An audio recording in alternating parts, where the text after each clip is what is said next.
ఓం నమో వెంకటేశాయ. యోగ విద్యా విధాయక బ్రహ్మ విద్యా ప్రదాయక గోవింద గోవింద. తిరుమల తిరుపతి దేవస్థానం వారు లోకక్షేమం కోసం ఏర్పాటు చేసినటువంటి పరమ పవిత్రమైనటువంటి ఈ శ్రీమద్ భగవద్గీత గీతామృతం యొక్క అధ్యయన కార్యక్రమం కోసం మనం పవిత్రమైనటువంటి తిరుమల క్షేత్రంలో నాద నీరాజన వేదిక మీద ఈరోజు సమావేశమై ఉన్నాం. అందరం ముందుగా గురు ప్రార్థన చేసుకుని సత్సంకల్పాన్ని చేసుకుందాం. ఓం నమో వెంకటేశాయ. శ్రీ గురు ప్రార్థన. శ్రీ గురు ప్రార్థన.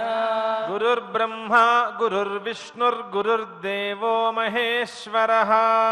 గురుర్బ్రహ్మ గురుర్విష్ణు గురుర్దేవో మహేశ్వరః. గురుః సాక్షాత్ పరం బ్రహ్మ తస్మై శ్రీ గురవే నమః.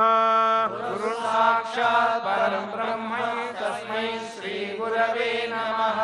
శ్రీనివాస ప్రార్థన. శ్రీనివాస ప్రార్థన. ఓం నమో వెంకటేశాయ శేషాద్రినిలయాయ చ. ఓం నమో వెంకటేశాయ శేషాద్రినిలయాయ చ. వృషదృగ్గోచరాయాథ విష్ణవే సతతం నమః. వృషదృగ్గోచరాయ విష్ణవే సతతం నమః. అథ సంకల్పః. సంకల్పః. శ్రీమద్ ఆదివరాహ క్షేత్రే ఆదివరాహ క్షేత్రే విరాజమానస్య అఖిలాండకోటి బ్రహ్మాండనాయకస్య శ్రీ పద్మావతి జానేః భగవతః శ్రీ వెంకటేశ్వర స్వామినః దివ్య సన్నిధౌ భగవతః శ్రీకృష్ణ పరమాత్మనః అనుగ్రహేణ అస్మాకం సర్వేషాం శారీరస్య మానసస్య చ బలస్య సిద్ధ్యర్థం సమస్తానాం అసాధ్యవ్యాధీనాం నివారణార్థం సర్వయజ్ఞ ఫలప్రాప్త్యర్థం సర్వాసాం సంపదాం ప్రాప్త్యర్థం విద్యార్థినాం బుద్ధిశక్తి వృద్ధి ద్వారా పరీక్షాసు ఉత్తీర్ణత సిద్ధ్యర్థం అధికారిణాం స్వస్వవిధి నిర్వహణ కౌశల సిద్ధ్యర్థం సమస్త పాపక్షయార్థం శ్రీ పరమేశ్వర ప్రీత్యర్థం యథాశక్తి శ్రీమద్భగవద్గీతాయాః ప్రథమాధ్యాయాంతర్గత శ్లోకపారాయణం కరిష్యామహే. శ్రీగీతా ప్రార్థనా. సర్వోపనిషదో గావో దోగ్ధా గోపాలనందనః.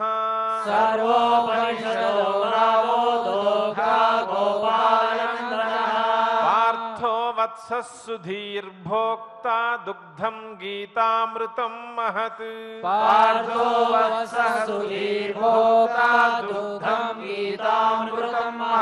శ్రీకృష్ణ ప్రార్థనా. ప్రపన్న పారిజాతాయ తోత్ర వేత్రైకపాణయే.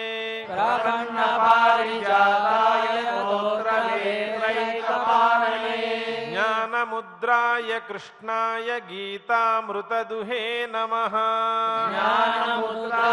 కృష్ణాయ గీతామృతదుహే నమః.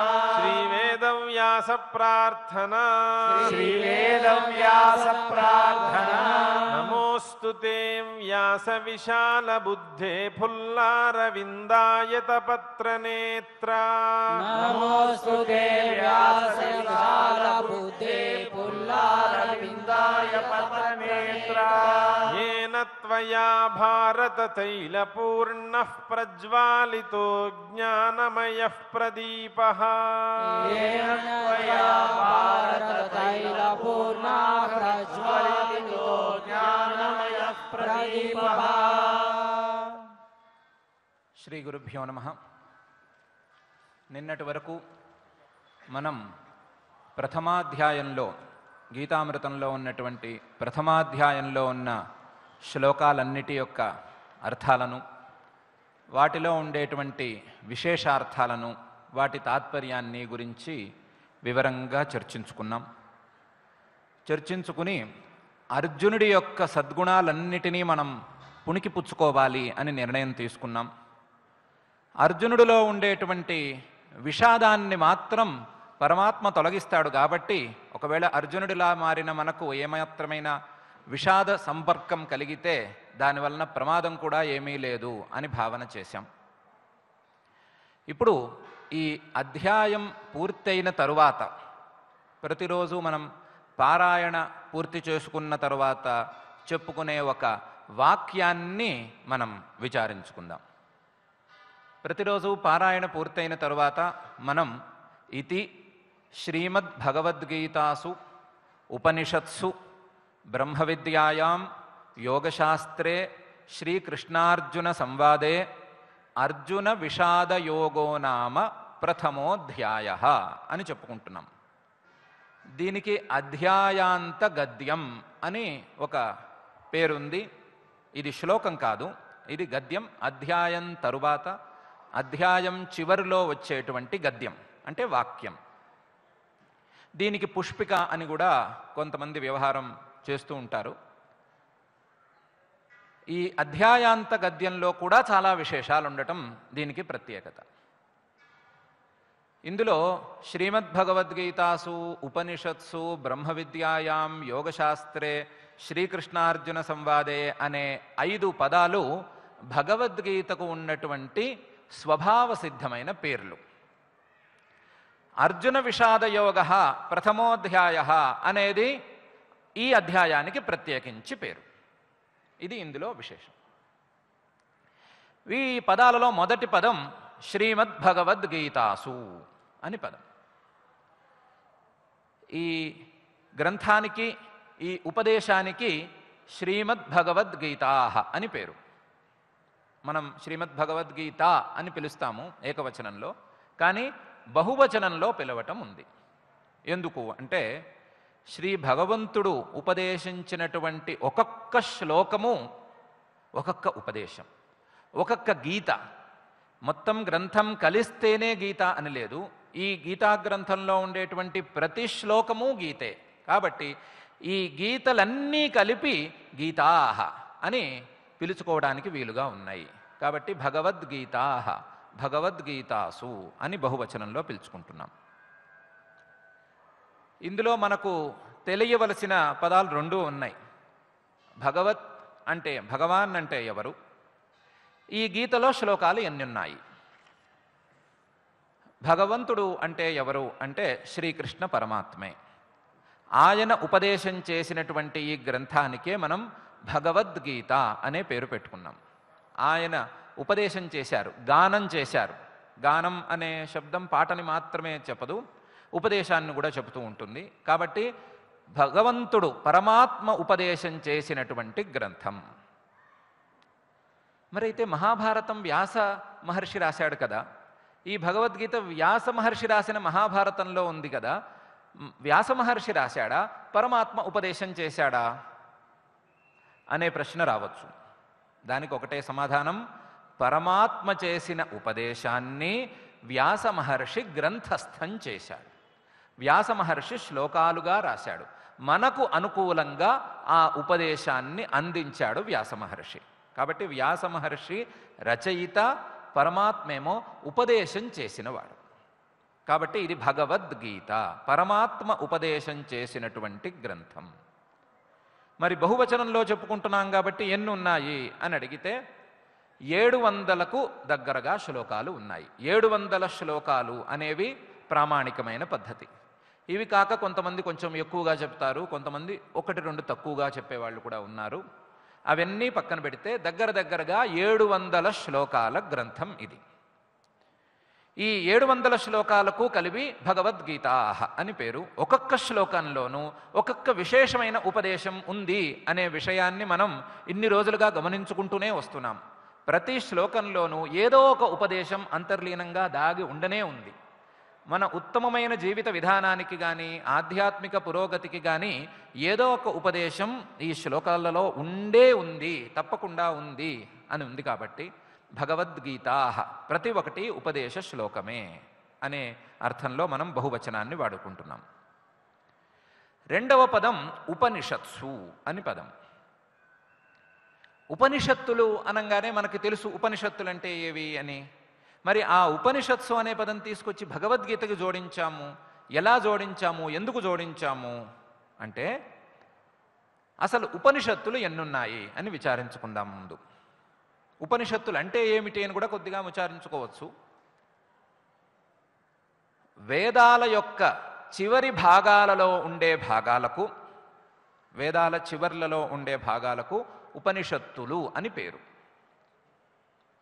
వేదాలు ఎన్ని ఉంటే ఈ ఉపనిషత్తులు అన్నీ ఉండాలి. వేదాలు ఎన్ని ఉన్నాయి అని అంటే వేదంలోనే ఒక సందర్భంలో స్పష్టంగా చెప్పేశారు, అనంతా వై వేదాః అని. వేదాలు ఎన్ని ఉన్నాయి అని లెక్క పెట్టడం ఎవరి తరమూ కాదు. ఆయా కాలాలలో ఆయా సాధకులకు ఆయా మహర్షులకు అనుగుణంగా పరమాత్మ వారి మనస్సుల్లో ఈ వేద గ్రంథాలను భాసింపజేస్తాడు. వారి మనస్సుల్లో ఆ వేద గ్రంథం, ఆ వేద మంత్రం ఆవిర్భవిస్తుంది. ఆ ఆవిర్భవించినటువంటి శాఖను ఆ మహర్షులు క్రమంగా తమ శిష్య పరంపరలో ఉపదేశం చేసుకుంటూ వస్తారు. ఎప్పుడైతే ఆ శాఖ చాలు అనిపిస్తుందో అప్పుడు ఆ పరంపర ఆగిపోతుంది. ఇది వేదము యొక్క అసలు సిసలు పరంపర. కాకపోతే ఈ మహాభారత కాలం నాటికి దగ్గరగా కొంచెం ఇటు అటుగా మనం ఉజ్జాయింపుగానే చెప్పగలం డేట్స్ని. దగ్గరగా మన భారతదేశంలో ఎన్ని వేదాలు ఉండేవి, ఎన్ని వేద శాఖలు ఉండేవి అనటానికి ఒక ప్రామాణికమైన నిదర్శనం ఉంది. వేదాలు 4 అని అందరికీ తెలిసిన విషయమే, దాని గురించి ప్రత్యేకించి చెప్పుకోక్కర్లేదు. ఆ వేదాలను వేదవ్యాస మహర్షి విభాగం చేసి పెట్టాడు. అప్పటికి బాగా అందుబాటులో ఉండేటువంటి వేద శాఖలను విభాగం చేసి పెట్టాడు. విభాగం చేసి వాటికి శాఖలు అని పేరు పెట్టాడు. మనం ఇంగ్లీష్లో అనుకుంటే బ్రాంచెస్. వేదం అనేది ఒక వృక్షం అనుకుంటే దానికి శాఖలు. ఆ శాఖలు ఎన్ని ఉన్నాయి అనటానికి ఒక ప్రామాణికమైన లెక్క ఇలా చెప్తారు. ఋగ్వేదానికి 21 శాఖలు, యజుర్వేదానికి 101 శాఖలు, అంటే మొత్తం 122 శాఖలు ఋగ్వేదము యజుర్వేదము కలిస్తే అయినాయి. సామవేదానికి 1000 శాఖలు, సహస్రవర్తమా సామవేద అని. సామవేదానికి మాత్రం 1000 శాఖలు. అథర్వణ వేదానికి 9 శాఖలు. దీంతోపాటు నేను వేదాల పేర్లు కూడా చెప్పేశాను, విడిగా అదో లిస్ట్ విడిగా చెప్పొద్దని అలా చెప్పాను. ఈ 4 వేదాల యొక్క శాఖలన్నిటినీ గనక మనం కూడితే సుమారుగా 1131 శాఖలు ఆ రోజుకు ఉన్నాయి. ఏ రోజుకి? మహాభారత కాలం నాటికి దగ్గరగా 1131 శాఖలు, వేద శాఖలు ఆ రోజు ఉన్నాయి. ఆ రోజు వేదవ్యాస మహర్షి గారు వాటిని విభాగం చేసి వాటిని తమ శిష్య పరంపరలో ప్రచారం చేస్తూ వచ్చారు. ఈరోజు ఎన్ని ఉన్నాయని మీరు అడుగుతారా?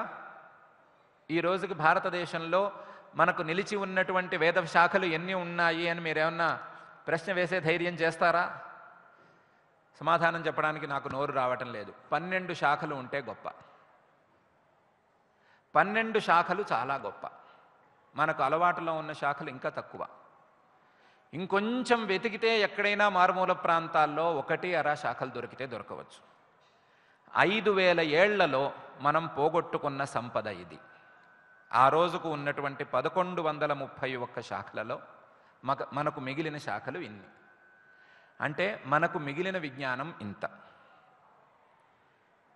సరే, ఈ దుఃఖాన్ని మనం వదిలేసుకుందాం. ఉన్న శాఖలనైనా రక్షించాలి అని ఆ వేదవేద్యుడైనటువంటి పరమాత్మ పాదాల మీద మనం సాష్టాంగ నమస్కారాలతో ప్రార్థన చేసుకుందాం. చేసుకుని పైకి వెళితే ఈ వేదాలన్నిటికీ, ఈ వేద శాఖలన్నిటికీ చివర్లలో ఉపనిషత్తులు తప్పకుండా ఉంటాయి. కాబట్టి 1131 ఉపనిషత్తులైతే ఖచ్చితంగా ఉండాలి. కొన్ని శాఖలలో మాత్రం ఉపనిషత్తులు మధ్యలో కూడా ఉండటం కద్దు. 1-2 ఉపనిషత్తులున్న శాఖలు కూడా ఉన్నాయి. కాబట్టి కొన్ని ఎక్కువ ఉపనిషత్తులు ఉన్నా 1131 ఉపనిషత్తులకైతే తగ్గదు. ఈ ఉపనిషత్తులు ఇప్పుడు మనం అనుకున్నట్టుగా అసలు మనకి దొరికే అవకాశమే లేదు. అందులో 108 ఉపనిషత్తులను మాత్రం మన పూర్వీకులు రక్షించి ఉంచారు. 108 ఉపనిషత్తులు, వాటికి అష్టోత్తర శతోపనిషత్తులు అని పేరు. వాటిని రక్షించి ఉంచారు. ఈ అష్టోత్తర శతోపనిషత్తులను కూడా పూర్తిగా మనం అధ్యయనం చేయటం దాదాపు అసంభవంలో ఉంది. అందువలన కొంచెం తగ్గించి దశోపనిషత్తులను ప్రధానంగా ఉంచారు. 10 ఉపనిషత్తులు ప్రధానంగా అందరూ అధ్యయనం చేయాలి అని ఉంచారు. అవి ఈశ, కేన, కఠ, ప్రశ్న, ముండ, మాండూక్య, తిత్తిరిహి, ఐతరేయంచ ఛాందోగ్యం, బృహదారణ్యమేవచ అని మొత్తం 10. ఈశావాస్యోపనిషత్తు, కేనోపనిషత్తు, కఠోపనిషత్తు, ప్రశ్నోపనిషత్తు, ముండకోపనిషత్తు, తైత్తిరీయోపనిషత్తు, ఐతరేయోపనిషత్తు, ఛాందోగ్యోపనిషత్తు, బృహదారణ్యకోపనిషత్తు అని 10 ఉపనిషత్తులు. ఈ 10 ఉపనిషత్తులను లేదా అష్టోత్తర శతోపనిషత్తులను లేదా 1132 ఉపనిషత్తులను కూడా మనం ఈ భగవద్గీతా గ్రంథంలో చూసుకోవచ్చు. భగవద్గీతా గ్రంథాన్ని ఒకవైపు, ఈ ఉపనిషత్తులను ఒకవైపు పెట్టుకుంటే రెండిటి అర్థాలు సమానంగా ఉంటాయి. ఉపనిషత్ గ్రంథాలు ఎందుకు బయలుదేరినాయి అనే విషయాన్ని మనం ముందు ఒకసారి చర్చించుకున్నాం. మానవుల యొక్క ఉన్నతమైన జీవిత ప్రమాణాల కోసం, ఉత్తమమైనటువంటి జీవిత విధానాల కోసం, అదేవిధంగా ఆధ్యాత్మికమైనటువంటి పురోగతి కోసం అని అనుకున్నాం. భగవద్గీతలో కూడా అదే విషయం స్పష్టంగా గోచరిస్తూ ఉంటుంది. మనం దానికి కొన్ని ఉదాహరణలను కూడా కొన్ని శ్లోకాల్లో చూసుకున్నాం. నచ శ్రేయోను పశ్యామి అనే వాక్యంలో మనం శ్రేయశ్చ ప్రేయశ్చ మనుష్యమేతః అని కఠోపనిషద్ వాక్యాన్ని గురించి కూడా చర్చించుకున్నాం. ఇలా ప్రతి వాక్యంలోనూ ఉపనిషద్వాక్యాల కలయిక తప్పకుండా ఉంటుంది. అలా కూర్చి రాయటం లేదా అలా కూర్చి ఉపదేశం చేయటం అనేది కేవలం పరమాత్మకు మాత్రమే చెల్లినటువంటి విధానం. ఇంకెవరికీ ఇలాంటి విధానం చేత కాదు. కేవలం పరమాత్మ మాత్రమే ఇలాంటి ఉపదేశం చేయగలడు. అయితే మనకు అన్ని ఉపనిషత్తులు తెలియవు కాబట్టి మనకు తెలిసినటువంటి కొన్ని ఉపనిషత్తులను భగవద్గీతలో చూసుకుంటే భగవద్గీతలో ఆ ఉపనిషద్వాక్యాలు కనిపిస్తాయి. ఆ ఉపనిషత్తులో ప్రధానమైన సంఘటనలను చూసుకుని ఆ సంఘటన ఇక్కడ ఉందా అని వెతికితే తప్పకుండా దొరుకుతుంది. అయితే ఆయన జాగ్రత్తగా చిన్న పదాల్లో చెప్తారు, లేకపోతే ఒక వాక్యంలో చెప్పటం ఎక్కువ. అక్కడేమో ప్రకరణంలాగా పెద్ద విస్తారమైనటువంటి వివరణ ఉంటుంది, ఇక్కడ సంగ్రహంగా దానికి సూచన ఉంటుంది. ఇది భగవద్గీత గ్రంథం యొక్క ఒక విన్యాసం, ఒక రచనా పద్ధతి. కాబట్టి మనం ఆ విషయాన్ని గుర్తు చేసుకుంటూ ఉపనిషత్సు అని కూడా కలుపుకుంటున్నాం. అంటే ఉపనిషత్తుల యొక్క తాత్పర్యాన్ని బోధించే గ్రంథం ఈ భగవద్గీతా గ్రంథం అనే విషయాన్ని ఈ మాట ద్వారా మనం గుర్తు చేసుకుంటున్నాం. ఇంతేకాకుండా ఉపనిషత్ అనే శబ్దానికి రహస్య విజ్ఞానం అనే అర్థం కూడా ఉంది. ఉపనిషత్ అంటే రహస్య విజ్ఞానం. ఎన్నో యోగశాస్త్ర రహస్యాలు, ఎన్నో సైద్ధాంతిక రహస్యాలు అన్నీ పుట్టల కింద ఈ భగవద్గీతా గ్రంథంలో మనకు దొరుకుతాయి. ఎన్నో సిద్ధాంతాల ఎన్నో రహస్యాలు కర్మ సిద్ధాంతం కావచ్చు, జ్ఞాన సిద్ధాంతం కావచ్చు, సాంఖ్యయోగం, కర్మయోగం, యోగాలు, యోగ సాధన, ఆసనాలు, ఆహార నియమాలు లాంటి అనేక విషయాల యొక్క సమాహారం ఈ భగవద్గీతా గ్రంథం. అందులోనూ ప్రధానమైన రహస్యమైన విషయాన్ని చెప్పటంలో దిట్ట ఈ మహాగ్రంథం. ఆ విషయాన్ని సూచించటం కోసం కూడా మనం దీనికి ఉపనిషత్ అని పేరు పెట్టుకున్నాం. రహస్యమైన విషయాలను మనకు స్పష్టంగా తెలియచెప్పే గ్రంథం అనే అర్థంలో కూడా ఉపనిషత్ అనే పదాన్ని భగవద్గీతకు మనం వాడుతున్నాం. ఇంతే కాకుండా ఉపనిషత్ అనే పదానికి వాస్తవమైన అర్థం ఒకటి ఉంది. ఉపనిషత్ అంటే ఒక గ్రంథం అనే అర్థంలో ఇంతవరకు మనం చర్చించుకుంటూ వస్తున్నాం. కానీ ఉపనిషత్ అనే పదానికి వాస్తవమైన మరొక అర్థం ఉంది. అది ఉపనిషత్. ఉపనిషత్ అంటే దగ్గరగా పరమాత్మ స్వరూపాన్ని తెలియచేసేటువంటి జ్ఞానం. అతి దగ్గరగా పరమాత్మ స్వరూపాన్ని దగ్గరగా చూపించేటువంటి గ్రంథం. పరమాత్మ స్వరూపాన్ని దగ్గరగా తెలుసుకునేటువంటి జ్ఞానం. ఇది భగవద్గీతలో ఉందా లేదా అని మీరు చెప్పాలి. మనం ఈ విషయం గురించి పరమాత్మ స్వరూపాన్ని ఈ భగవద్గీతా గ్రంథం చెబుతోంది లేదు అనేది విచారణ చేసుకున్నామా లేదా? పాంచజన్యం హృషీకేశ అన్నప్పుడు హృషికేశ పదార్థాన్ని ఏమని చెప్పుకున్నాం? హృషీకేశ అనే పదం యొక్క అర్థాన్ని ఎలా విచారించుకున్నాం అంటే మన మనస్సులలో దాగి ఉన్నటువంటి పరమాత్మ అనే కదా చెప్పుకున్నాం. కాబట్టి దగ్గరగా ఉండేటువంటి పరమాత్మను చూపించేటువంటి గ్రంథం ఉపనిషత్ అనే అర్థంలో కూడా ఉపనిషత్ అనే పదాన్ని మనం భగవద్గీతకు వాడుకుంటున్నాం.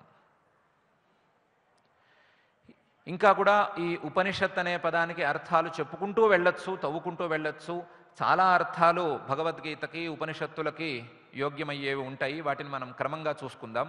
ఒకే రోజు అన్ని అర్థాలను తెలుసుకోవాల్సిన అవసరం లేదు. పై పదం బ్రహ్మ విద్యాయాం అనే పదం. ఈ బ్రహ్మ విద్యాయాం అనే పదం ఎందుకు పెట్టుకున్నామంటే నిన్నటి రోజున మనం అధ్యాయాన్ని పూర్తి చేసేటప్పుడు ఏం చెప్పుకున్నాం? శోక సంవిఘ్న మానస అనే పదాన్ని చర్చించుకునేటప్పుడు ఏమని చెప్పుకున్నాం? అర్జునుడు శోకంలో మునిగిపోయాడు. ఆ శోకానికి కారణం మోహం. శోకానికి కారణమైనది మోహం. ఈ మోహం పోతేనే శోకం పోతుంది, లేకపోతే శోకం పోదు అనే విషయాన్ని నిన్న స్థిరంగా అనుకున్నాం. మళ్ళీ దాని గురించి చర్చించుకోవాల్సిన అవసరం లేకుండా ఆ మోహం ఎట్లా పోతుంది, ఆ మోహం ఎప్పుడు పూర్తిగా తీరిపోతుంది, శోకం లేని పరిస్థితి ఎప్పుడు వస్తుంది అనటానికి చిహ్నంగా మనం బ్రహ్మ విద్యాయాం అనే పదాన్ని చేర్చుకున్నాం. బ్రహ్మ విద్య అంటే పరమాత్మ యొక్క జ్ఞానం, జీవుడి యొక్క స్వస్వరూప జ్ఞానం. ఈ జ్ఞానం ఉన్నప్పుడే ఆ మోహం తొలగిపోతుంది. ఆ మోహం తొలగిపోతేనే శోకం పోతుంది, లేదా పోయే అవకాశమే లేదు.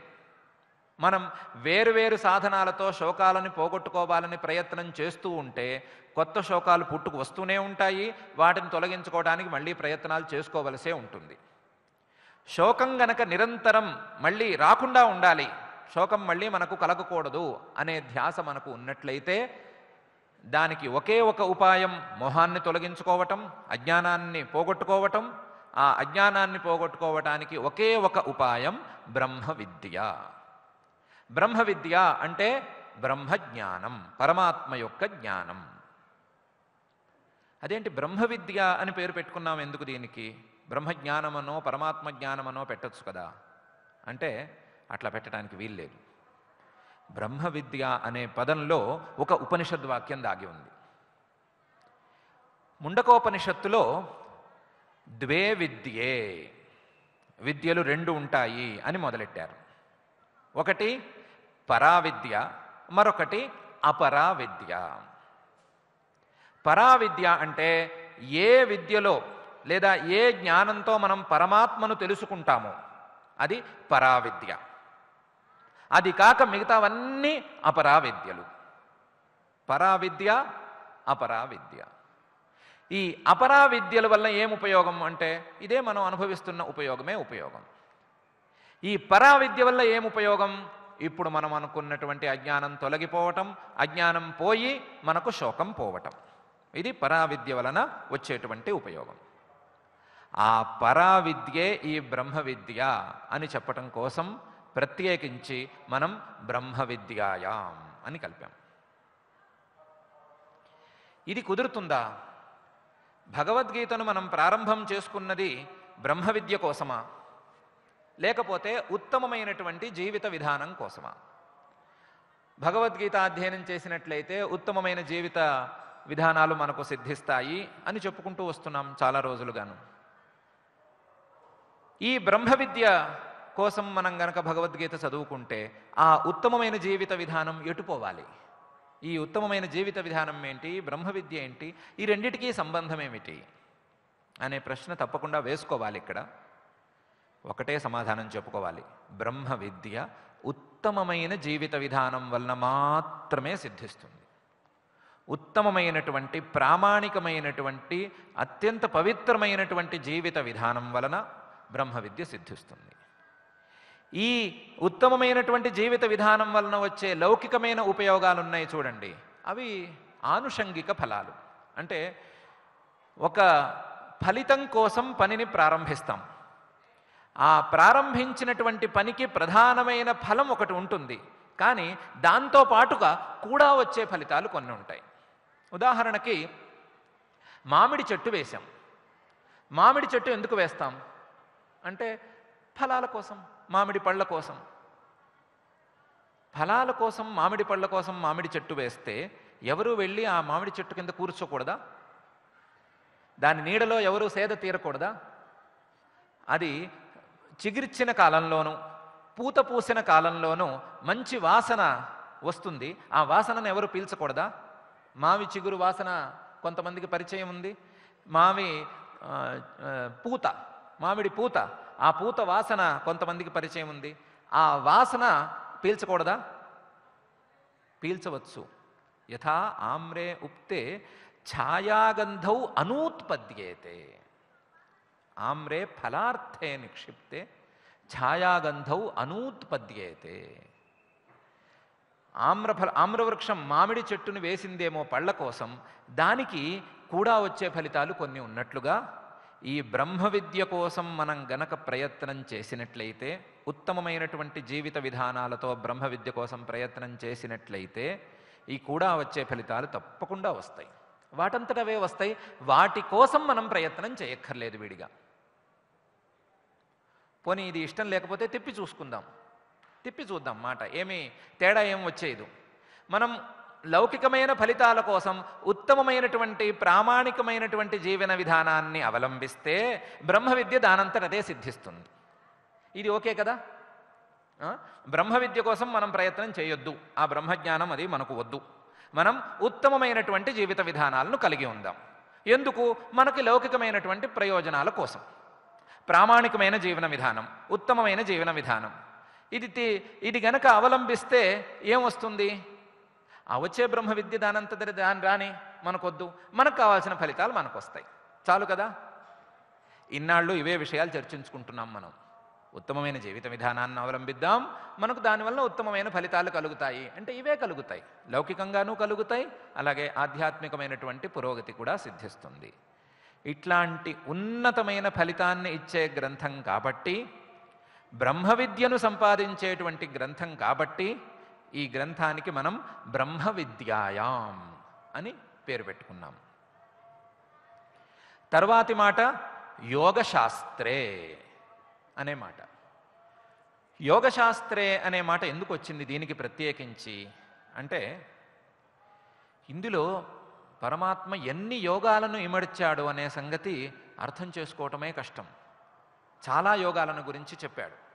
ఒకటి ప్రత్యేకించి భగవద్గీతకే పరిమితమైనటువంటి, భగవద్గీతకే ప్రత్యేకమైనటువంటి సాంఖ్యయోగం, కర్మయోగం లేదా జ్ఞానయోగం, కర్మయోగం లాంటి యోగాలను ప్రత్యేకించి ఈ పదం మనకు తెలియచేస్తుంది.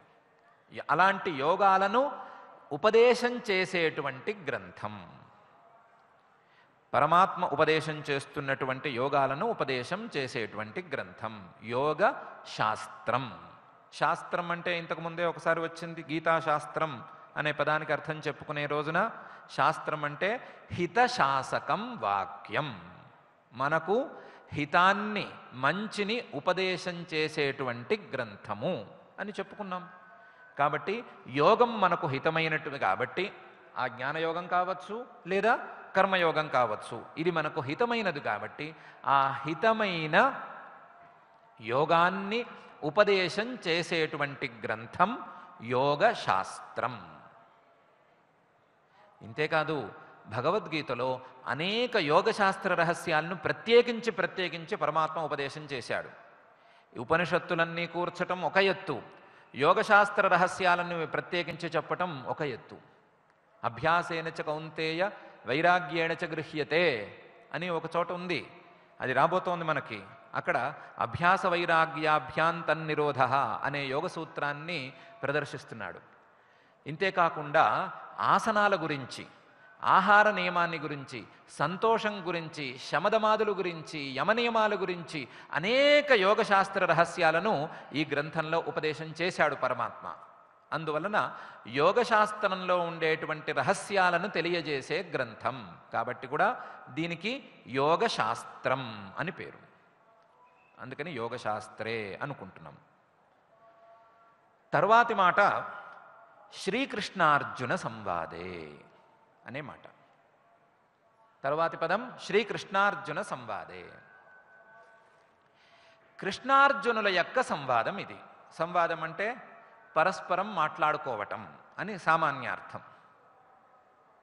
కేవలం మాట్లాడుకోవటం కాదు, సంవాదం, బాగా మాట్లాడుకోవటం, మంచి విషయాన్ని గురించి మాట్లాడుకోవటం, మంచిగా చర్చించుకోవటం, దీన్ని సంవాదం అనాలి. ఇది ఎవరెవరి యొక్క సంవాదం అంటే కృష్ణ పరమాత్మ యొక్క, అలాగే అర్జునుడి యొక్క సంవాదం. కాబట్టి కృష్ణార్జున సంవాదం అయింది. కృష్ణార్జునుల సంవాదాన్ని మనం ఎందుకు ప్రత్యేకించి శ్రద్ధగా చదువుకుంటున్నాం, మనం ఎందుకు అధ్యయనం చేస్తున్నాం అంటే కృష్ణార్జునులను మనం ఎలా చూడాలి అనేది ప్రధానమైన విషయం. కృష్ణార్జునులను బంధువులుగా చూద్దామా, బావా బావమరుదుల కింద చూద్దామా, లేదా స్నేహితుల కింద చూద్దామా? అంటే లోకంలో ఎవరైనా బావా బావమరుదులు మాట్లాడుకుంటే ఆ మాటలను ప్రత్యేకించి అధ్యయనం చేసే పరిస్థితి ఉంటుందా? బావా బావమరుదులు ఏవో మాట్లాడుకుంటారు, వాటితో మనకేం పని? కాబట్టి బావా బావమరుదులు తీసేద్దాం. ఇద్దరు స్నేహితులు మాట్లాడుకుంటున్న మాట, ఇది తీసుకుందామా? తీసుకోవచ్చేమో, పర్వాలేదు. ఎందుకంటే తద్విద్య సంయోగ అని ప్రత్యేకించి ఒక విశేషం న్యాయదర్శనం వారు చెప్తారు. ఇద్దరు జ్ఞానమున్న వ్యక్తులు స్నేహితులైతే ఆ స్నేహితులిద్దరూ కలిసి ఏమైనా మాట్లాడుకుంటుంటే మనం వారి మధ్య దూరాల్సిందే. ఎందుకంటే ఆ జ్ఞానవంతులు ఏదో విశేషం మాట్లాడుకుంటూనే ఉంటారు, ఆ విశేషాన్ని తెలుసుకోవాల్సిన అవసరం మనకు కూడా ఉంటుంది. కాబట్టి ఈ దృష్టితో చూసినా ఈ కృష్ణార్జునుల సంవాదం మనకు కావలసిందే. అయితే ఇది అంత సరిపోదు. ఎందుకంటే అర్జునుడు జ్ఞానవంతుడు కాదు, అర్జునుడు సందేహంలో ఉన్నవాడు. కాబట్టి తద్విద్య సంయోగానికి దీన్ని తేలేము. కాబట్టి ఇది అంత సరి అయింది కాదు. ఇద్దరు స్నేహితులు జ్ఞానవంతులైతే వారి మధ్యకు వెళ్ళి మనం వాళ్ళు మాట్లాడుకునే మంచి మాటలు వినాలి అనేది మార్కు వాస్తవమే, కానీ ఇప్పుడు అది సరిపోదు. అందువలన దీన్ని ఎక్కడ అర్థం చేసుకోవాలి, ఎలా అర్థం చేసుకోవాలి అంటే గురు శిష్యుల యొక్క సంవాదం కింద మనం అర్థం చేసుకోవాలి. కృష్ణార్జునులు గురు శిష్యులా? మనకెందుకు సందేహం? పైన అర్జునుడే శిష్యస్తేహం షాధిమాం త్వాం ప్రపన్నం అని అంటున్నాడు. నేను నీకు శిష్యుణ్ణయ్యా, నాకు నువ్వు ఉపదేశం చెయ్యి అని అంటున్నాడు. కాబట్టి అర్జునుడు ఎప్పుడైతే తను శిష్యుడు అయిపోయాడో పరమాత్మ కూడా గురువుగా అయిపోయాడు. పరమాత్మ గురువు అయ్యాడు అని అనాలా? అనాలి. గురువు ఎప్పుడవుతాడు? మనం శిష్యులమైతే అవుతాడు. మనం శిష్యులు కాకపోతే మనిషి లేదా మరొకడే అవ్వాల్సిందే తప్ప గురువు కావటానికి వీల్లేదు. కాబట్టి అర్జునుడు ఎప్పుడైతే శిష్యస్తేహం అన్నాడో అప్పుడు పరమాత్మ గురువయ్యాడు. మరి ప్రపంచంలో ఉండే మనమందరం కూడా శిష్యులమైపోతే, ప్రపంచంలో మనమందరం గనక పరమాత్మకు శిష్యులమైతే ఆయన ఏమవుతాడు? జగద్గురువు అవుతాడు. కృష్ణం వందే జగద్గురుం అనేది ఎందుకు అంటున్నాము? మేమందరము నీ శిష్యులము. మేమందరము, అర్జునుడు ఒక్కడే కాడు, మేము కూడా అర్జునుడు వంటి వాళ్ళం ఉన్నాము. మేమందరము కూడా నీ శిష్యులము. కాబట్టి ఆ మమ్మల్ని శిష్యులుగా స్వీకరించి నీవు గురువై మాకు ఉపదేశం చేయి అని ప్రార్థిస్తున్నాం. ఆ ప్రార్థనకు సూచకంగా ఒక గురు శిష్య సంవాదం ఇక్కడ ఉన్నది. గురువు శిష్యుడికి ఉపదేశం చేస్తున్నాడు. శిష్యుడు గురువు ముందు తన సందేహాలను ఉంచుతున్నాడు. తన సందేహాలను నివృత్తి చేసుకోవటం కోసం ప్రయత్నం చేస్తున్నాడు అనే అర్థంలో మనం శ్రీకృష్ణార్జున సంవాదే అని పదాన్ని పెట్టుకున్నాం. ఈ అర్థంతోనే, ఈ బుద్ధితోనే మనం ఈ పదాన్ని వ్యాఖ్యానం చేసుకోవాలి. ఇంకా గనక మనకు మానసికమైన శక్తి ఉంటే అర్జున పదం తీసేసి మన పేరు పెట్టుకోవాలి. ఎవరెవరి పేరైతే ఎవరికి ఇష్టమైన పేరు వారు పెట్టేసుకుని, ఈ సంవాదం అర్జునుడిది కాదు, నాకు పరమాత్మకి జరుగుతున్నటువంటి సంవాదం అని అనుకోవాలి. అనుకుంటే ఆ గురువు తప్పకుండా మనల్ని అనుగ్రహిస్తాడు. గురువుతో గనక మనం ఎప్పుడైతే మాట్లాడతామో, వినయంగా మాట్లాడతామో, మనకు కావలసినటువంటి సందేహాలను తీర్చుకునే ప్రయత్నంలో మాట్లాడతామో, అప్పుడు గురువు తప్పకుండా అనుగ్రహిస్తాడు. అందులో జగద్గురువు అనుగ్రహించటంలో ఏమాత్రం సంశయం లేదు. కాబట్టి గురువనుగ్రహం కోసం చేసే ప్రయత్నంలో భాగంగా మనం ఈ శ్రీకృష్ణార్జున సంవాదే అనే మాటను ఉంచుకుందాం.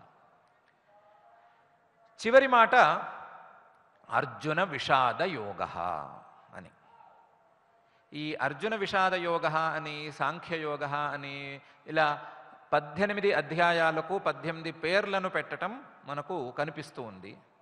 కానీ ఈ 18 పేర్లు సాంప్రదాయకంగా ఉన్నాయా లేవా అనే విషయంలో చిన్న వివాదం ఉంది. మొదటి నుంచి ఈ పేర్లు ఉండేవా? తర్వాతి కాలంలో ఆయా శ్రద్ధ కలిగినటువంటి సాధకులు ఈ పేర్లతో ఈ అధ్యాయాలను పిలవటం ప్రారంభించారా అనే విషయం మీద చిన్న చర్చ ఉంది.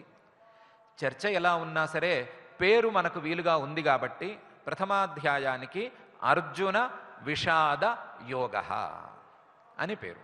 యోగ అంటే ఇప్పుడు అధ్యాయం అని పెట్టుకుందాం, లేదా యోగం. అది ఏ రకమైన యోగం? అర్జునుడి యొక్క విషాద రూపమైన యోగం. ఎక్కడైనా ఉందా ఇలాంటి పేరు? ఓ మనిషి బాధపడుతున్నాడు, విషాదంలో మునిగిపోయి ఉన్నాడు, మనం దానికి యోగ అని కలిపేసి అర్జున విషాద యోగ అని పేరు పెట్టుకుని అధ్యాయాన్ని పిలవటం అనేది న్యాయమేనా? ఆయన పడుతున్న బాధని మనం పేరు కూడా పెట్టుకుని పిలుచుకోవాలా? పిలుచుకోవాలి. ఎందుకు పిలుచుకోవాలి అని అంటే, ఆయన పడుతున్న బాధ వల్ల ఆయనకే కాకుండా మనకి కూడా లాభం కలిగింది కాబట్టి.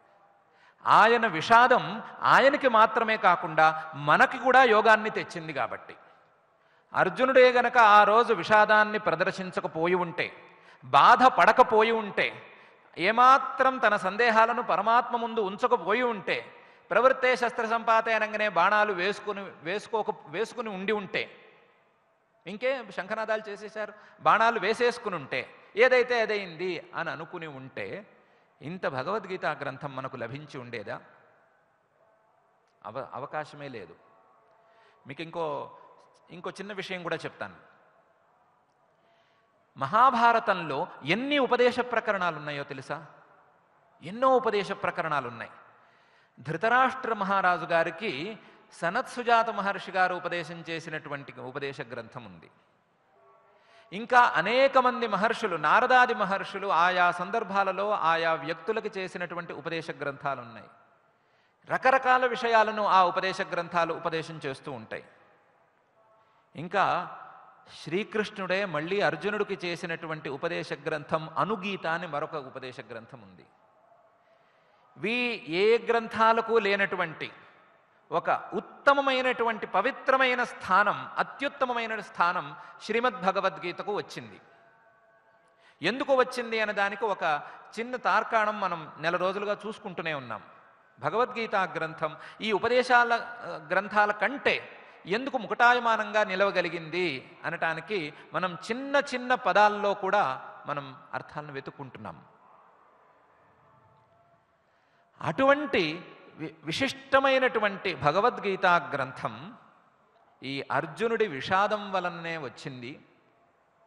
సామాన్యుల విషాదాలు ఒకవేళ దుఃఖాంతాలు అయితే అవ్వచ్చు, కానీ ఉత్తమోత్తముడైనటువంటి అర్జునుడు లాంటి సాధకుడి యొక్క విషాదాలు ఆ సాధకుడికి మాత్రమే కాకుండా ఇతరులకు కూడా, మిగతా వారికి కూడా యోగాలను ప్రసాదిస్తాయి అనే అర్థాన్ని సూచించటం కోసం మనం ప్రత్యేకించి అర్జున విషాద యోగ అని ప్రత్యేకించి చెప్పుకుంటున్నాం.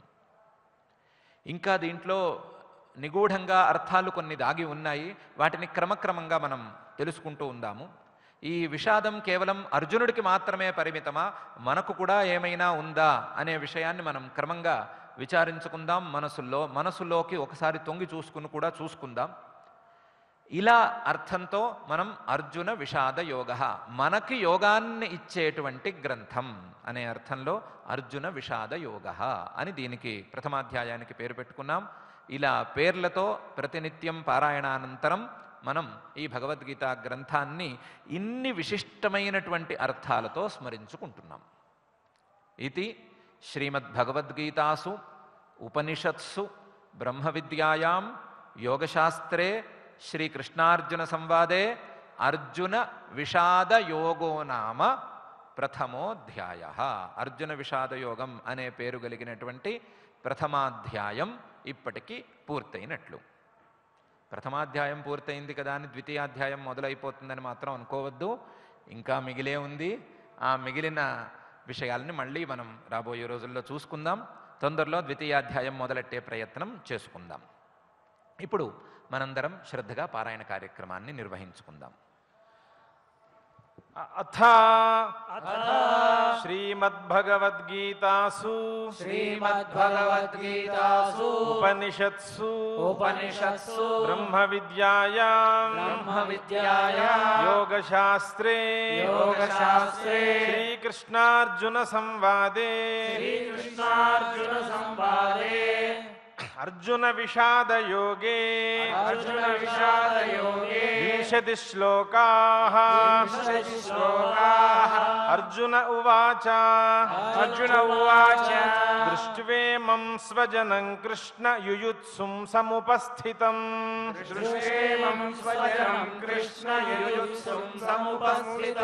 సీదంతి మమ గాత్రాణి ముఖం చ పరిశుష్యతి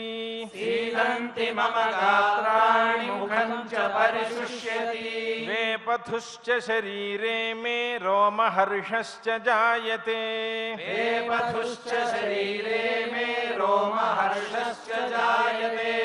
గాండీవం స్రంసతే హస్తాత్ వక్షైవ పరిదహ్యతే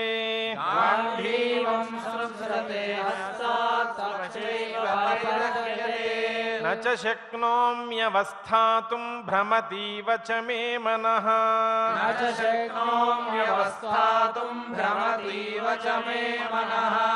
నిమిత్తాని చ పశ్యామి విపరీతాని కేశవ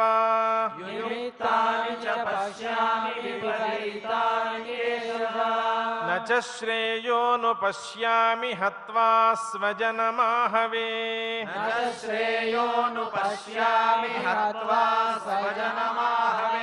న కాంక్షే విజయం కృష్ణ న చ రాజ్యం సుఖాని చ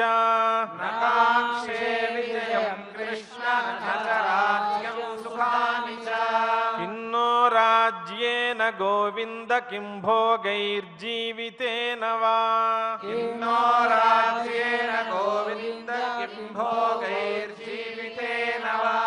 येषामर्थे काङ्क्षितन्नो राज्यं भोगाः सुखानि च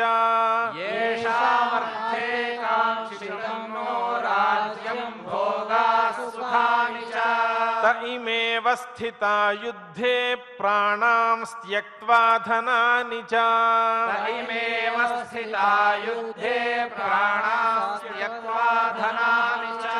आचार्याः पितरः पुत्रास्तथैव च पितामहाः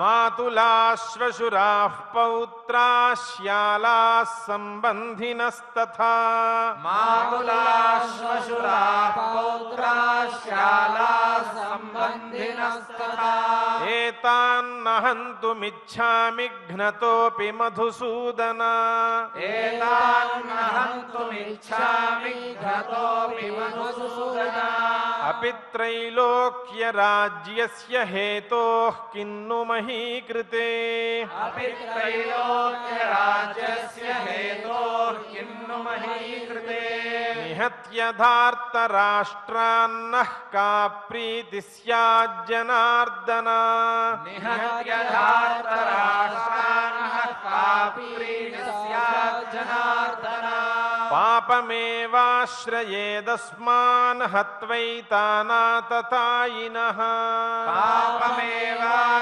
పాపమేవాశ్రయేదస్మాన్ హత్వైతానాతతాయినః తస్మాన్నార్హా వయం హంతుం ధార్తరాష్ట్రాన్ స్వబాంధవాన్ తస్మాన్నార్హా వయం హంతుం ధార్తరాష్ట్రాన్ స్వబాంధవాన్ స్వజనం హి కథం హత్వా సుఖినః స్యామ మాధవా స్వజనం హి కథం హత్వా సుఖినః స్యామ మాధవా యద్యప్యేతేన పశ్యంతి లోభోపహత చేతసః యద్యప్యేతేన పశ్యంతి లోభోపహత చేతసః కులక్షయకృతం దోషం మిత్రద్రోహే చ పాతకం కులక్షయకృతం దోషం మిత్రద్రోహే చ పాతకం కథం న జ్ఞేయమస్మాభిః పాపాదస్మాన్ నివర్తితుం కథం న జ్ఞేయమస్మాభిః పాపాదస్మాన్ నివర్తితుం కులక్షయకృతం దోషం ప్రపశ్యద్భిర్జనార్దన కులక్షయకృతం దోషం ప్రపశ్యద్భిర్జనార్దన కులక్షయే ప్రణశ్యంతి కులధర్మాः సనాతనాః కులక్షయే ప్రణశ్యంతి కులధర్మాः సనాతనాః ధర్మే నష్టే కులం కృత్స్నమధర్మోభిభవత్యుత ధర్మే నష్టే కులం కృష్ణమధర్మోభిభవత్యుత అధర్మాభిభవాత్ కృష్ణ ప్రదుష్యంతి కులస్త్రియః అధర్మాభిభవాత్ కృష్ణ ప్రదుష్యంతి కులస్త్రియః స్త్రీషు దుష్టాసు వార్ష్ణేయ జాయతే వర్ణసంకరః స్త్రీషు దుష్టాసు వార్ష్ణేయ జాయతే వర్ణసంకరః సంకరో నరకాయైవ కులఘ్నానాం కులస్య చ సంకరో నరకాయైవ కులఘ్నానాం కులస్య చ పతంతి పితరో హ్యేషాం లుప్తపిండోదక క్రియాః పతంతి పితరో యేషాం లుప్తపిండోదక క్రియాః దోషైరేతైః కులఘ్నానాం వర్ణసంకరకారకైః దోషైరేతైః కులఘ్నానాం వర్ణసంకరకారకైః ఉత్సాద్యంతే జాతిధర్మాః కులధర్మాశ్చ శాశ్వతాః సాధ్యంతే జాతిధర్మాః కులధర్మాశ్చ శాశ్వతాః ఉత్సన్నకులధర్మాణాం మనుష్యాణాం జనార్దన సన్నకులధర్మాణాం మనుష్యాణాం జనార్దన నరకే నియతం వాసో భవతీత్యనుశుశ్రుమా నరకే నియతం వాసో భవతీత్యనుశుశ్రుమా అహో బత మహత్పాపం కర్తుం వ్యవసితా వయం అహో బత మహత్పాపం కర్తుం వ్యవసితా వయం యద్రాజ్యసుఖలోభేన హంతుం స్వజనముద్యతాః యత్రాజ్యసుఖలోభేన హంతుం స్వజనముద్యతాః యది మామప్రతీకారమశస్త్రం శస్త్రపాణయః శస్త్రపాణయః धार्तराष्ट्रारणे हन्युस्तन्मे क्षेमतरं भवेत् धार्तराष्ट्रारणे हन्युस्तन्मे क्षेमतरं भवेत् संजय उवाच एवमुक्त्वार्जुनः संख्ये रथोपस्थ उपाविशत् एवमुक्त्वार्जुनः संख्ये रथोपस्थ उपाविशत् विसृज्य सशरं चापं शोकसंविघ्नमानसः विसृज्य सशरं चापं शोकसंविघ्नमानसः इति श्रीमद्भगवद्गीतासु श्रीमद्भगवद्गीतासु उपनिषत्सु ब्रह्मविद्यायां योगशास्त्रे कृष्णार्जुन संवादे अर्जुन विषाद योगो नाम प्रथमोऽध्यायः अर्जुन विषाद योगो नाम प्रथमोऽध्यायः ఇంతవరకు మనం శ్రద్ధగా ఈ ప్రథమాధ్యాయంలో ఉండేటువంటి చివరి 20 శ్లోకాలను పారాయణం చేసుకున్నాం. రేపటి రోజున మొత్తం ప్రథమాధ్యాయాన్ని 47 శ్లోకాలను 2 సార్లు పారాయణ చేసుకుందాం. ఆ పారాయణ చేసే విధానాన్ని కూడా మార్చుకుందాం కొద్దిగా రేపొక్క రోజుకి. రేపు వారు ఘనపాఠి గారు శ్లోకాలను చదువుతూ ఉంటారు. వారితో పాటు మనం కూడా గొంతు కలిపి చదివే అలవాటు చేసుకుందాం. శ్లోకం మొత్తాన్ని అలా 2 సార్లు చదివి ఈ అధ్యాయాన్ని దృఢం చేసుకుని పై అధ్యాయానికి వెళదాం. ఇప్పుడు తీతిరే అన్నమాచార్య ప్రాజెక్ట్ కళాకారులు శ్రీమాన్ ఉదయ భాస్కర్ గారు మరియు బృందం సభ్యుల వారు ఇక్కడికి వచ్చి ఉన్నారు. వీరందరూ మనకు పదకవితా పితామహులు శ్రీ అన్నమాచార్యుల వారి సంకీర్తనను వినిపిస్తారు. వారితో పాటు మనం కూడా గానం చేసుకోవచ్చు. అదేవిధంగా నామ సంకీర్తనను కూడా చేసుకోవచ్చు.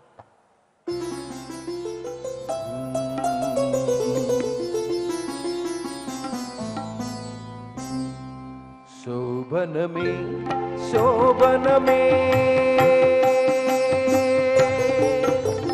శోభనమే శోభనమే వైభవముల పావనమూర్తికి శోభనమే శోభనమే వైభవముల పావనమూర్తికి శోభనమే శోభనమే శోభనమే శోభనమే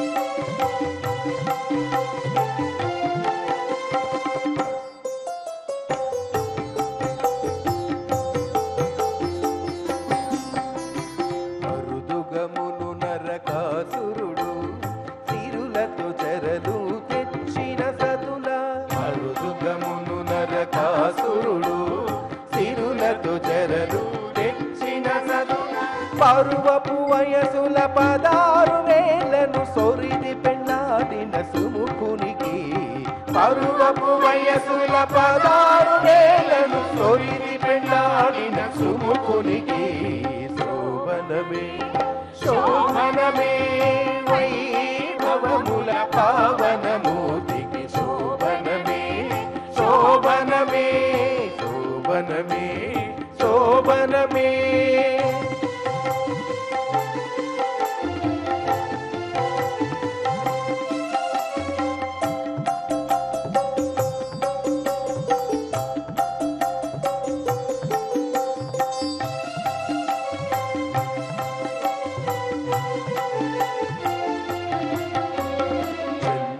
వేడుక శిశుపాలుడు అంది పిండాడగరవగళియోసి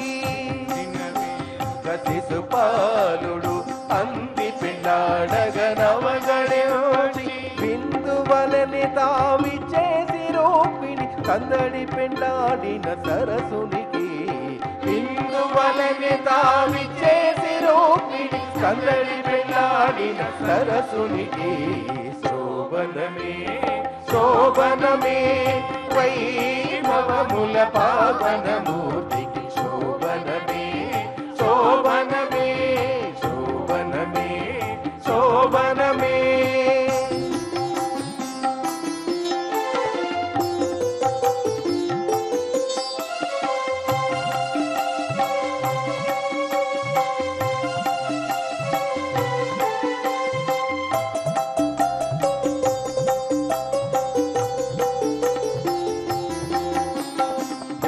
దేవదానవుల ధీరతను దావతి పడి వార్తీ తరువుగను దేవదానవుల ధీరతను దావతి పడి వార్తీ తరువుగను శ్రీవనితామణి చెలగి పెళ్ళాడిన శ్రీ వెంకటగిరి శ్రీనిధికి శ్రీవనితామణి చెలగి పెళ్ళాడిన శ్రీ వెంకటగిరి శ్రీనిధికి శోభనమే శోభనమే వైభవముల పావనమూర్తికి శోభనమే శోభనమే వైభవముల పావనమూర్తికి శోభనమే శోభనమే శోభనమే శోభనమే శోభనమే శోభనమే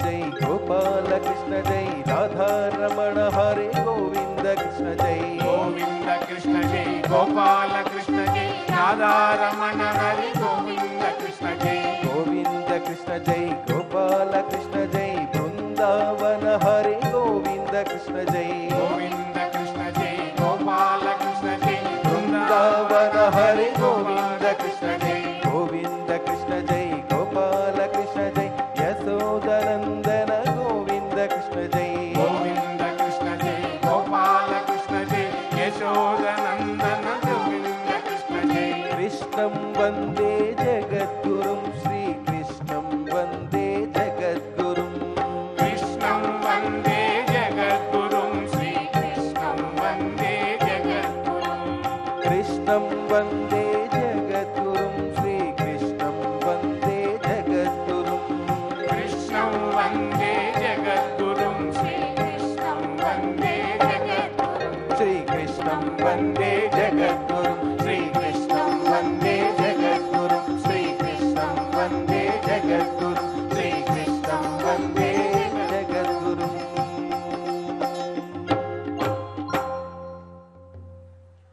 పద కవితా పితామహులు అన్నమాచార్యుల వారు ఈ గీతంలో శ్రీకృష్ణ పరమాత్మ యొక్క వివాహ ఘట్టాలను మూడిటిని ప్రత్యేకించి 3 చరణాల్లో చెప్తున్నారు. మొదటి చరణంలో నరకాసురుడు చెరపట్టినటువంటి 16,000 మందిని ఎట్లా పెళ్ళాడాడు శ్రీకృష్ణుడు అనే విషయాన్ని చెప్తున్నారు. రెండవ చరణంలో రుక్మిణీ వివాహం ఎట్లా జరిగింది అని చెప్తున్నారు. మూడవ చరణంలో క్షీరసాగరాన్ని మథించినప్పుడు శ్రీలక్ష్మీదేవి బయటికి వచ్చినప్పుడు ఆవిడిని పెండాడిన తీరు ఎలా ఉంది అని చెప్తున్నాడు. ఇలా శ్రీకృష్ణ పరమాత్మ యొక్క వివిధ వివాహ ఘట్టాలను చేసేటువంటి ఈ సంకీర్తన శోభనమే శోభనమే అని ప్రారంభమవుతోంది. ఇటువంటి అత్యుత్తమమైన సంగీతాన్ని మనం సంకీర్తన గానం చేసుకున్నాం, నామ సంకీర్తన కూడా చేసుకున్నాం. ఇప్పుడు మంగళాంతంగా ఈ కార్యక్రమాన్ని పూర్తి చేసుకుందాం.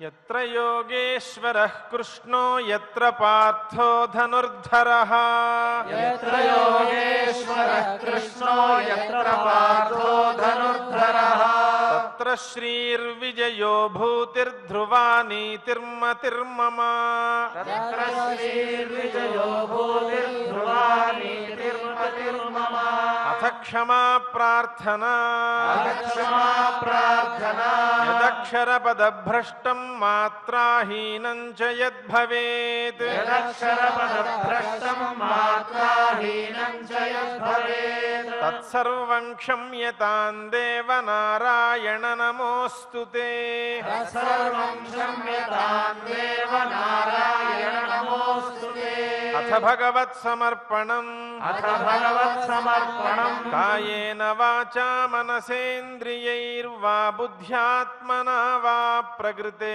स्वभावात् कायेन वाचा मनसेन्द्रियैर्वा बुद्ध्यात्मना वा प्रकृते स्वभावात् करोमि यद्यत् सकलं परस्मै नारायणायेति समर्पयामि करोमि यद्यत् सकलं परस्मै